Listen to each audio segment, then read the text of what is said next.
हाँ जी, तो कैसे हो आप लोग? मैं आपका नीलेश पिया बहुत-बहुत स्वागत करता हूँ इस यूट्यूब चैनल पे। दोस्तों आज इस वीडियो में हम लोग सॉल्व करेंगे यूपी बोर्ड का क्लास 10th का। जी हाँ मेरे दोस्त, ये जो पेपर ऑफिशियली बोर्ड द्वारा जारी किए गए हैं, इसे आपके एग्जाम में सेम टू सेम डिट्टो इससे क्वेश्चन फंसने वाले हैं, तो इसलिए इसको सॉल्व करना बेहद ही जरूरी है। यह एक समझ जाओ कि वायरल पेपर है आपका, जो 4 मार्च को एग्जाम होने वाला है, जो 22 फरवरी से एग्जाम आपका स्टार्ट हो रहा है और 4 मार्च को जो आप लोग का इंग्लिश का पेपर है उसमें इसमें से इस पेपर से same to same ditto question फंसने वाले हैं। ये ऑफिशियली बोर्ड द्वारा जारी किया गया पेपर है, बोर्ड की ऑफिशियल वेबसाइट से आप जाकर इसको डाउनलोड कर सकते हो। तो चलो इसको हम लोग सॉल्व करते हैं। सबसे पहले आप देख सकते हो जो पार्ट ए के अंतर्गत आपके जो एमसीक्यू हैं, चलो उनको हम लोग सबसे पहले सॉल्व कर लेते हैं। देखो आपको पेपर में पूरे के पूरे 3 घंटे 15 मिनट का टाइम मिलेगा, आप जानते ही, आप सब लोग जानते हो, ठीक है। आपका 70 मार्क का पेपर होगा और 30 मार्क का स्कूल लेवल पे प्रैक्टिकल का एग्जाम, यानी कुल 100 मार्क का आप लोग का इंग्लिश का पेपर रहेगा, ठीक है।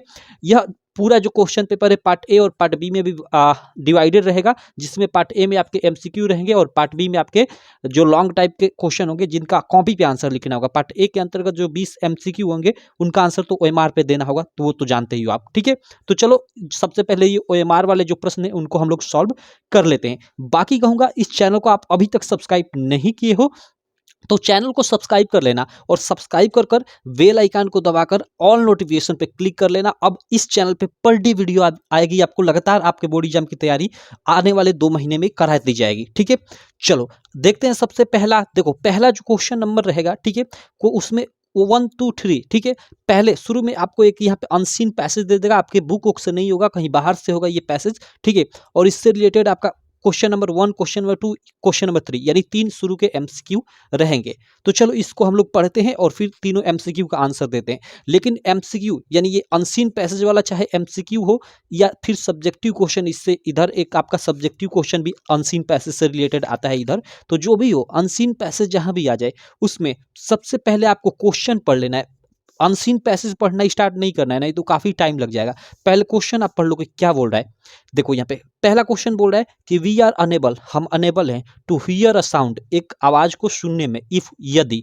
और इसके लिए ये चार्ट है, ऑप्शन दिया कि इट इज टू लो, यह बहुत लो हो तब इसको सुनने में हम अनेबल हैं, या फिर इट इज टू हाई, यह बहुत हाई है तब भी हम हैं, या इट इज टू नॉइजी, या यह बहुत नॉइजी है तब भी हम इसको नहीं सुन सकते, ठीक है। या बोथ ए एंड बी, यानी ए और बी ये दोनों सही हैं। तो अभी देखते हैं, इसको पढ़ेंगे तो अभी पता चलेगा। पहले क्वेश्चन पढ़ लेते हैं। तो ये पहला क्वेश्चन पूछा गया था। इधर सेकंड क्वेश्चन देख लेते हैं भाई। सेकंड क्वेश्चन इधर देख सकते हो आप लोग। सेकंड क्वेश्चन क्या है कि the two extremes are alike, जो दो एक्सट्रीम्स होती हैं वो समान होती हैं। मीन्स इसका मतलब क्या है? अब देखो यहाँ टू एक्सट्रीम मीन्स कहने का मतलब, टू एक्सट्रीम्स का है ना, इसका मतलब कि जैसे जैसे मान लो कोई बहुत व्यक्ति बहुत धनी है और कोई व्यक्ति बहुत गरीब है, तो एक धनी और गरीब की एक क्या हो गई, एक दो एक्सट्रीम, एक व्यक्ति की एक्सट्रीम हो गई, एक सबसे अधिक वाली और एक सबसे कम वाली, वही कहा जा रहा है यहाँ पे, ठीक है। तो दी टू एक्सट्रीम्स आर अलाइक, दो एक्सट्रीम्स समान होती हैं। मीन्स इसका मतलब क्या है? और इसके लिए चार्ट ऑप्शन दिया है कि extreme positive is better than extreme negative, excess of anything is not good, we get almost the same result in both situation, ये ऑल ऑफ द एबव, या ये सभी सही हैं। तो देखते हैं, अभी हम लोग पैसेज पढ़ेंगे तो इसका आंसर मिल जाएगा। और क्वेश्चन नंबर 3 है कि which word in the passage is opposite of slow. Okay, slow का अपोजिट कौन है? तो ऐसे, ये तो आप ऐसे भी कह सकते हो भाई, स्लो, स्लो मीन धीमा। तो इसका क्या होता है? अपोजिट आपका फास्ट हो जाएगा। लेकिन फास्ट तो यहाँ पे दिया नहीं है, ठीक है। वो इस, अब इसमें देखो, रैपिड मतलब भी तेज होता है, फास्ट होता है एक तरह से, ठीक है। तो हमें पैसेज में क्या दिया है यही हम लोग देखते हैं, ठीक है।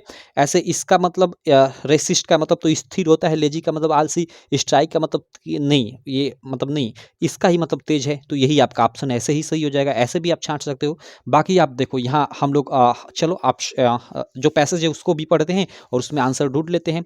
जैसे देखो क्या है कि this is a great lesson, this is a great lesson for all of us to learn, यह हमारे लिए एक बड़ा अध्याय है या बड़ा चीज है टू लर्न, लर्न करने के लिए। क्या?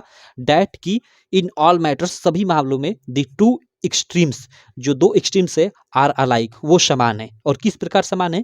कि the extreme positive and the extreme negative are always similar, जो एक्सट्रीम पॉजिटिव है, ठीक है, और जो एक्सट्रीम निगेटिव है वो हमेशा समान होती हैं, ठीक है। तो यहाँ एक क्वेश्चन पूछा गया था ना, यहाँ पे एक क्वेश्चन पूछा गया था कि टू एक्सट्रीम्स आर अलाइक, दो एक्सट्रीम समान होते हैं। इसका मतलब क्या है कि extreme positive is better then negative, नहीं, वो तो वहाँ पे समान ही बोल रहा है, ठीक है। एक्सेस आप एनीथिंग, इसका तो कोई मतलब ही नहीं है।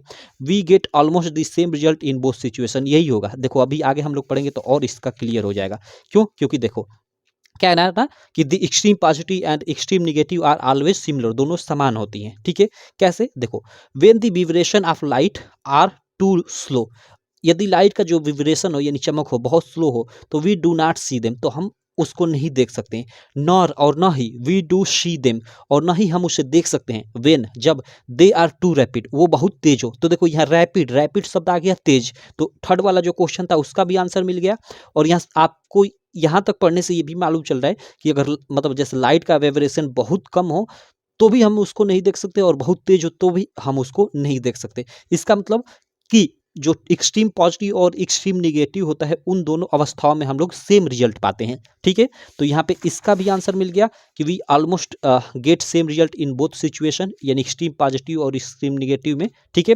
और यहाँ पे ये क्वेश्चन था कि which word in the passage is opposite of slow, तो हम लोग का अपोजिट में इसका हो जाएगा रैपिड, और ये हम लोग का पैसेज में दिया हुआ शब्द है, अभी हमने यहाँ पे देखा, ठीक है। ये रैपिड क्लियर है, आपको समझ में आ गया।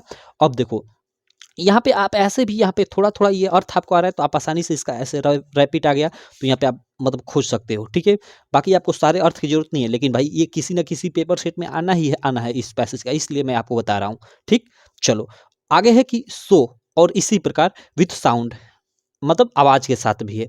When very low pitch we do not hear it, यानी जो जब पिच बहुत, मतलब एक तरह से कहने का मतलब आवाज बहुत कम होती है, किसी चीज का पिच बहुत कम होता है तो भी हम उसको नहीं सुन सकते।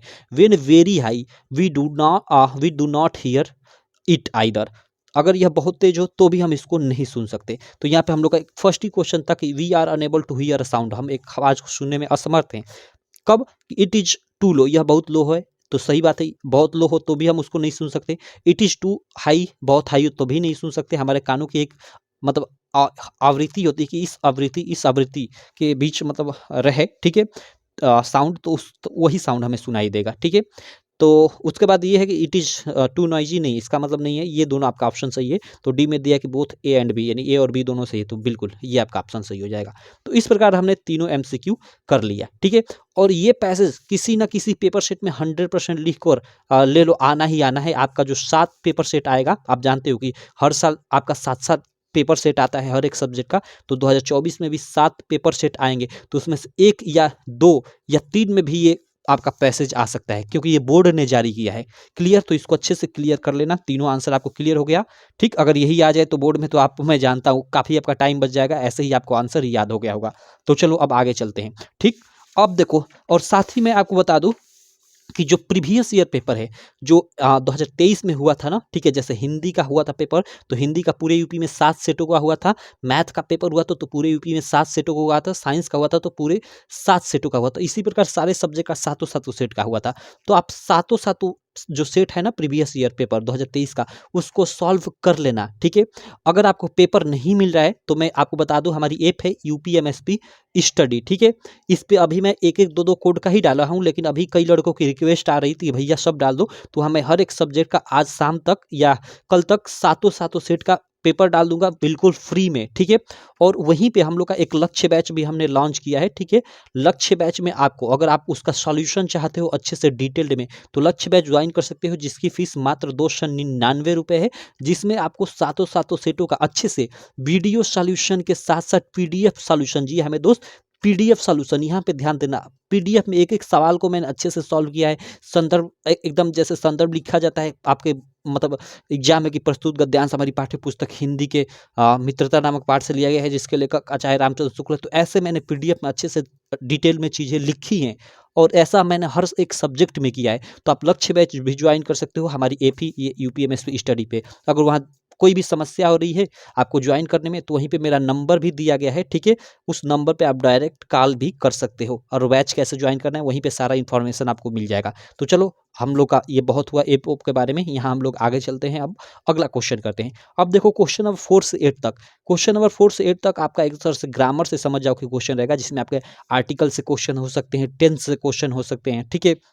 उसके अलावा मिस स्पेल्ड वर्ड से हो सकते हैं, वन वर्ड सब्स्टिट्यूशन से हो सकते हैं, पार्ट ऑफ स्पीच में आपका प्रीपोजिशन से हो सकता है। तो चलो इनको देखते हैं क्वेश्चन नंबर 4 से 8 तक जो एमसीक्यू है। तो देखो क्वेश्चन नंबर 4 क्या है कि आई, अब यहाँ पे देखो खाली स्थान है, देयर विथ माई पेरेंट्स, यहाँ पे खाली स्थान में अब क्या भराएगा, विल गो भराएगा, वेंट भराएगा, हैड गॉन भराएगा, या ऑल, ये मतलब ये सभी भराएगा। ठीक है, all A B and C are correct, मतलब ये सभी करेक्ट हैं। तो देखो आई यहाँ पे विल गो भरोगे, I will go there with my parents, तो बिल्कुल सही है। क्यों? क्योंकि ये देखो ये फ्यूचर इंडिफिनिट टेंस हो जाएगा भाई, आई विल गो मैं गया था मतलब जाऊंगा, आई विल गो मतलब वही देयर यानी वहाँ, मैं जाऊंगा वहाँ विथ माई पेरेंट्स अपने माता पिता के साथ, तो बिल्कुल सही ही होगा। अगर वेंट भरोगे यहाँ तो आई वेंट यानी सब्जेक्ट के साथ आपका, सब्जेक्ट के बाद सीधे वर्ब की ये सेकेंड फॉर्म वेंट होती है, गो वेंट होता है ना, गो वेंट, गान थर्ड फॉर्म होती है। तो वर्ब मतलब यहाँ सब्जेक्ट के बाद एक तरह से वर्ब की आपकी सीधे सेकेंड फॉर्म कहाँ आती है, तो ये आपका पास्ट इंडिफिनिट टेंस में आता है भाई, पास्ट इंडिफिनिट टेंस में।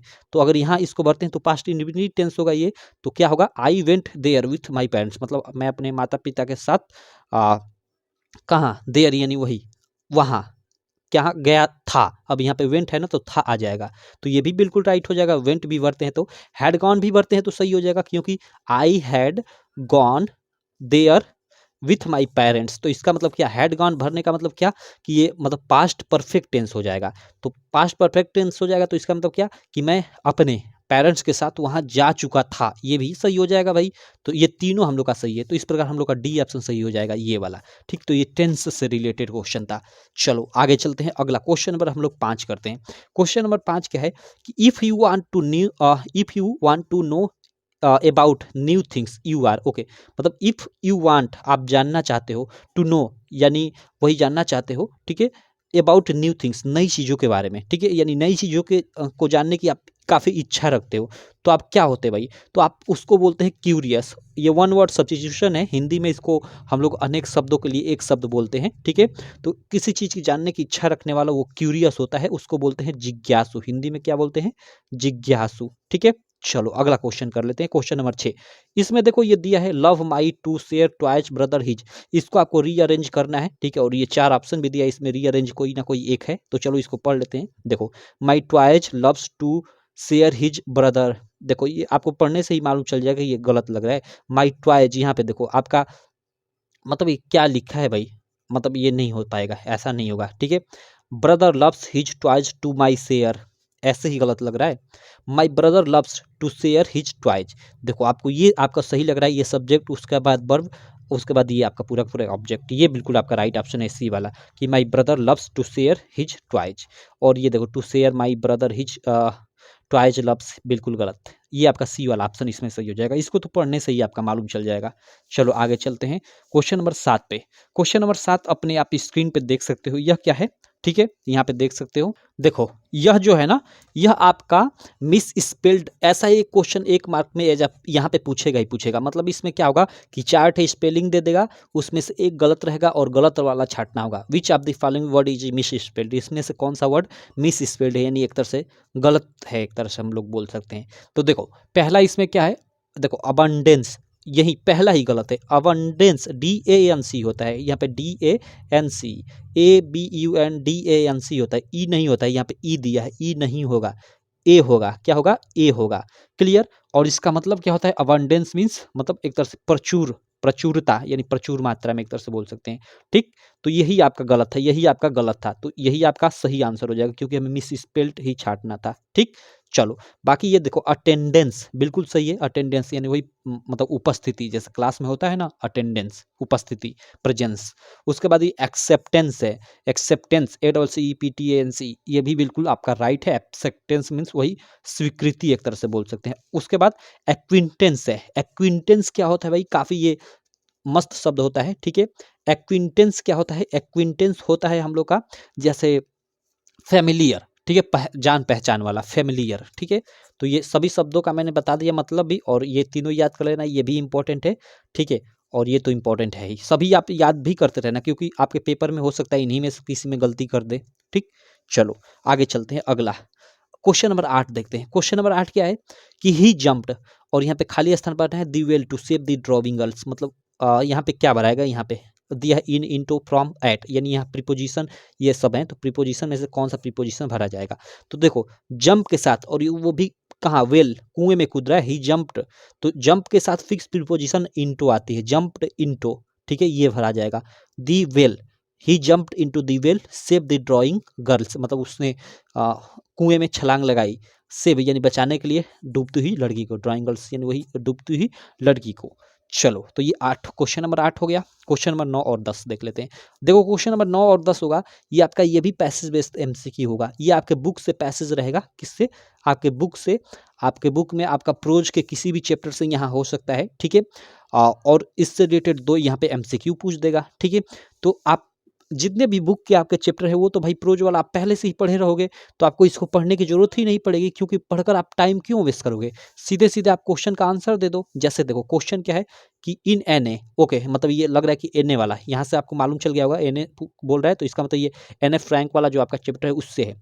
तो in an age poem the ducklings and father swan symbolised, okay, मतलब एन ए पोएम्स में डकलिंग और फादर स्वान किसको सिंपलाइज करते हैं, ठीक है। ये हम लोग का ये क्वेश्चन यहाँ पे पूछा गया है।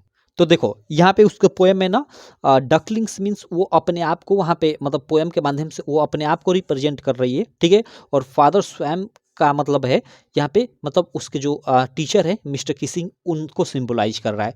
तो Anna and Mr Kissing, ये देखो बी वाला आपका बिल्कुल ऑप्शन सही हो जाएगा।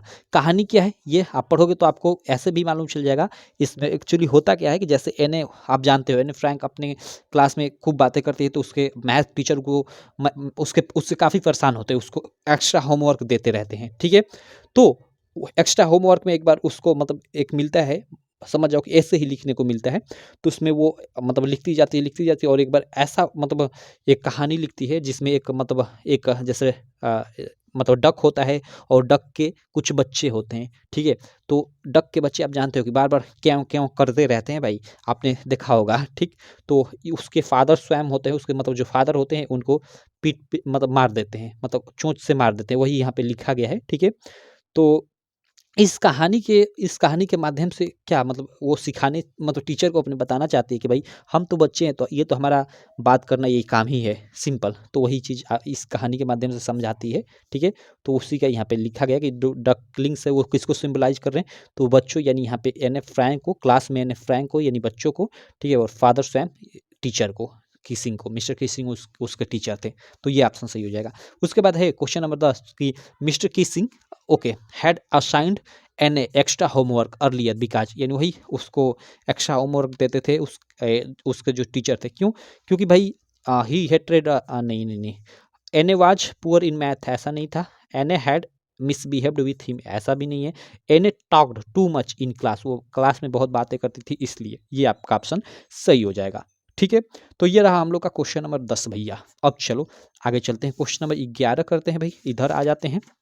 क्वेश्चन नंबर 11 क्या है आप लोग देख सकते हो। अब देखो क्वेश्चन नंबर 11 से 13 तक, यहाँ पे देखो 11 12 13 3 यहाँ पे एमसीक्यू, ये भी आपके प्रोज से ही रहेंगे, लेकिन अभी वो 2 आपके वो भी प्रोज से थे, लेकिन उनके लिए आपको क्या दिया था, पैसेज दिया था, ठीक है। लेकिन यहाँ पे पैसेज नहीं दिया रहेगा, कोई दिक्कत नहीं, आप पढ़े हो भाई अपना चैप्टर पहले से ही सारा का सारा, चलो ऐसे ही उत्तर दे देते हैं। इसका मतलब कुल मिलाकर आपके प्रोज वाले सेक्शन से 5 एमसीक्यू, जी हाँ दोस्त कितना, 5 एमसीक्यू पूछा जा रहा है, इस बात को ध्यान रखना। तो सारे चैप्टर का अच्छे से एमसीक्यू कर लेना। Mandela passed year in jail, अब यहाँ पे आपका भरना है, 4 ऑप्शन दिया है कि Mandela past year in jail, कितना मतलब दिन वो जेल में बिताए भाई, तो 27 32 30 या 29, आपका सही इसमें से ऑप्शन फर्स्ट वाला हो जाएगा। जी हमें दोस्त 27, ठीक है, क्या हो जाएगा 27, 27 वर्षों तक लगभग उन्होंने बिताया था। अगला क्वेश्चन देखते हैं, mahseer is a found in Coorg, okay यहाँ पे क्या बनाएगा, अ large fresh water fish, a small fresh water creature, या स्मॉल ब्रैकिस वाटर फिश, या लार्ज ब्रैकिस वाटर क्रिएचर। अब देखो यहाँ पे ये जो आपका कुर्ग वाला चैप्टर है ना भाई, ग्लिम्पस ऑफ इंडिया में आपका एक पार्ट है, ठीक है, कुर्ग, ठीक है, उसी में का ये आपका क्वेश्चन है, ठीक है। तो a large fresh water fish थी, mahseer is a large fresh water fish, आप कुर्ग वाले चैप्टर में पढ़ोगे तो आपको मिल जाएगा। अगला क्वेश्चन है 13 नंबर कि दी bus conductor was a, bus conductor था मैन, कैसा मैन, यहाँ पे क्या भराएगा, जॉली, जॉली मैन था भाई, मजाकी आदमी था, ठीक है। रूड था नहीं, सेल्फिश था नहीं, स्ट्रेंज अनोखा था नहीं, आपका जॉली मजाकिया टाइप का आदमी था, ठीक। चलो उसके बाद क्वेश्चन 14 और 15 नंबर जो होगा आपका यहाँ पे एक पोएट्री, कोई भी पोएट्री का मतलब लाइन दे देगा, कोई भी पोएट्री दे देगी और इससे रिलेटेड 2 थे क्वेश्चन पूछेगा। तो आप पोएट्री भाई पढ़े रहोगे पहले से, या पढ़ो चाहे मत पढ़ो, आप आसानी से आंसर दे लोगे। जैसे who is the speaker in the above line, in above line में स्पीकर कौन है भाई? तो डोंट बाइट अमांडा नेल्स, यानी ये sorry don't bite your nails Amanda, ये अमांडा वाला चैप्टर से है। तो इसमें तो भाई उसके माता पिता ही ना होते हैं, हर पेरेंट्स उसके माता पिता क्या होते हैं, मतलब स्पीकर होते हैं, वही बोलते हैं अमांडा को कि अपने नेल्स को बाइट मत करो Amanda, don't bite your nails Amanda, ठीक है। Don't hunch your shoulder Amanda, stop this slouching and sit up straight Amanda, ठीक। चलो उसके बाद एक और यहाँ पे इससे रिलेटेड क्वेश्चन है कि क्वेश्चन नंबर 15 कि the speaker is speaking like this, okay, because, क्योंकि, मतलब इसमें ये जो है इसमें ऐसे बोला जा रहा है, स्पीकर ऐसे बोल रहे हैं, क्यों क्यों बोल रहे हैं भाई? बिकॉज, क्यों? क्योंकि Amanda is unruly girl, Amanda थी एक अनरूली गर्ल थी, तो ऐसा नहीं था कि अनरूली थी। अमांडा रिमेन्स अनटाइडी, मतलब हमेशा वो गंदी टाइप की रहती थी, ऐसा भी नहीं है। Instruction can make Amanda behave better, तो बिल्कुल ये आपका राइट ऑप्शन हो जाएगा। He want to scold Amanda, तो ये भी नहीं है, वो उसको डांटना क्यों चाहेंगे, ये सी वाला ऑप्शन आपका राइट हो जाएगा, ठीक है। चलो ये भी हो गया। अब चलो हम लोग क्वेश्चन नंबर 16 से 20 तक, यानी अगले जो 5 अब एमसीक्यू है ना, ये आपके जो सप्लीमेंट्री रीडर वाला जितना भी चैप्टर है, जैसे आपका जो इंग्लिश का बुक है 3 पार्ट में, प्रोज, पोएट्री और सप्लीमेंट्री, जिसको आप सप्लीमेंट्री रीडर, जिसको आप फुटप्रिंट विदाउट फीट भी बोलते हो, ठीक है, उसमें के ये आपके 5 एमसीक्यू रहेंगे, जिसमें आपके ट्रिकी वाला चैप्टर है, ठीक है, वो थीप स्टोरी वाला चैप्टर है, इब्राइट वाला सब चैप्टर है उसमें का, ठीक है, नेकलेस वाला चैप्टर है, दी नेकलेस, उसमें का ये रहेगा क्वेश्चन यहाँ पे 5। तो चलो देख लेते हैं। तो यहाँ पे देखो क्वेश्चन नंबर 16 या क्वेश्चन नंबर फर्स्ट आप सप्लीमेंट्री रीडर का बोल सकते हो, ठीक। क्या? इट वॉज अ टेम्पटेशन, ठीक है, to keep Tricki on as a permanent guest because, ठीक है। इट वॉज टेम्पटेशन मीन्स यह एक प्रलोभन था, ठीक है, लालच एक तरह से बोल सकते हो। टू कीप ट्रिकी यानी ट्रिकी को रखना, on as a permanent guest, एक परमानेंट गेस्ट की तरह, मतलब भाई ये डॉक्टरों की बात की जा रही है, डॉक्टर ट्रिकी को ले गए थे तो वो अपने मतलब पास ट्रिकी को, मतलब किस लालच की वजह से अपने पास परमानेंट गेस्ट की तरह रखना चाहते थे। परमानेंट गेस्ट तरह कहने का मतलब कि जो हमेशा के लिए उनके पास रहे, कई दिनों तक एक तरह से रहे। भाई गेस्ट आता है तो 1-2 दिनों तक अधिक से अधिक रहता है, उसके बाद चला जाता है, लेकिन वो अपने पास परमानेंट उसको क्यों रखना चाहते थे भाई? क्योंकि आप जानते हो कि उसकी जो ट्रिकी की जो मालकिन थी मिसेज पंपरे, वो बहुत धनी थी, और जब वो ट्रिकी हॉस्पिटल में गया था तो उसके लिए बहुत सारे ईटेबल फूड यानी खाने के लिए बहुत सारी चीज़ें बेचती थी, और उसके साथ साथ डॉक्टरों को भी कुछ बेच देती थी, लेकिन सबका आनंद डॉक्टर ही लेते थे भाई, सब कुछ वही खाते थे, ठीक है। तो क्योंकि भाई वो, भाई जो भी भोजन आता था उसकी मालकिन की तरफ से ट्रिकी के, वो उसका एंजॉय करते थे, ठीक है, तो इसलिए वो अपने पास उसको रखना चाहते थे। तो यहाँ ये वाला ऑप्शन सही हो जाएगा। देखो ठीक, ये डी वाला यहाँ पे देखो क्या है, देखो कि Mrs Pumphrey sent a lot of eatable, मतलब वही खाने योग्य बहुत सारी चीज़ें बेचती थी, डेट डी डॉक्टर इंजॉय, जिसका डॉक्टर इंजॉय करते थे। तो ये बिल्कुल राइट हो जाएगा। इसी के प्रलोभन के कारण वे मतलब ट्रिकी को अपने पास as a permanent guest type का रखना चाहते थे। और बाकी ये क्यों गलत है? Mrs Pumphrey did not want Tricki back, तो ऐसा नहीं था। Tricki did not create problems, इसका कोई मतलब नहीं है। Tricki was not recovering fast, नहीं नहीं ऐसा कुछ नहीं है। ये डी वाला ऑप्शन सही हो जाएगा। उसके बाद यहाँ पे देखो ये क्या है कि अनिल टॉट हरि सिंह टू, अनिल ने हरि सिंह को पढ़ाया, ठीक है, क्या पढ़ाया भाई? या फिर यहाँ पे कह सकते हो कि सिखाया, अनिल टॉट यानी सिखाया, ठीक है, हरि सिंह को क्या सिखाया भाई? Cook and write, cook write and add numbers write, या कुक एंड एड नंबर्स। तो सही ऑप्शन आपका ये वाला होगा, कुक एंड राइट, कुक करना और उसका नाम लिखना एक तरह से सिखाया, ठीक है। और आगे उसने वादा किया कि आगे उसको मतलब सारा एक सेंटेंस लिखना भी सिखाएगा, और उसके अलावा नंबर्स को ऐड करना भी सिखाएगा। चलो तो आपका ये वाला ऑप्शन सही हो जाएगा। अगला देखते हैं 17 के बाद क्वेश्चन नंबर 18 कि the book gifted to Ebright by his mother, okay, उसकी माँ के द्वारा, इब्राइट की जो मॉम है उनके द्वारा कौन सी बुक इब्राइट को दी गई थी, कौन सी गिफ्ट की गई थी बुक? तो the trouble of monarch X, सीधे सीधे ये मार दो, आपका खत्म। चलो क्वेश्चन नंबर 19 से, ठीक है, कि which of the following combination describe Matilda, okay, Matilda को, ठीक है, द नेकलेस वाले चैप्टर की पात्र है मटिल्डा, ठीक है, उसके कॉम्बिनेशन को भाई ये कौन सी नहीं नहीं नहीं नहीं माफ करना, देखो क्वेश्चन क्या बोल रहा है कि which of the following combination, यानी इनमें से कौन सा combination describe Matilda. Okay, Matilda को डिस्क्राइब कर रहा है, ठीक है चलो देखते हैं। सही है, कोई दिक्कत नहीं। क्या कि रिच ब्यूटीफुल फैशनेबल, कि वो धनी थी, ब्यूटीफुल थी या फैशनेबल थी, तो ऐसा फैशनेबल थी लेकिन रिच नहीं। रिच हम लोग नहीं बोल सकते कि वह रिच थी, यहाँ पे ये आपका गलत हो जाएगा इसके कारण। फैशनेबल थी, एम्बिशियस थी, मिडिल क्लास थी। तो देखो फैशनेबल थी, ठीक है। एम्बिशियस मीन्स क्या बोल सकते हैं, मतलब एक तरह से अभिलाषी होना, अभिलाषी भी थी और मिडिल क्लास फैमिली से बिलोंग करती थी, बिल्कुल ये सही हो जाएगा आपका। बाकी ये क्यों गलत है, एम्बिशियस थी यानी अभिलाषी थी, मिडिल क्लास थी। सेटिस्फाइड दिया है, सेटिस्फाइड नहीं थी, वो हमेशा डिससेटिस्फाइड ही रहती थी हर चीज़ से। ये है कि रिच, रिच नहीं थी भाई, रिच नहीं थी, मिडिल क्लास से थी। तो ये बी वाला आपका बिल्कुल राइट ऑप्शन हो जाएगा, ठीक है। तो ये क्वेश्चन नंबर 19 रहा। एक क्वेश्चन नंबर इधर हम लोग का 20 देख लेते हैं और फिर ये आपके जो 20 MCQ हैं भैया, इनका काम तमाम।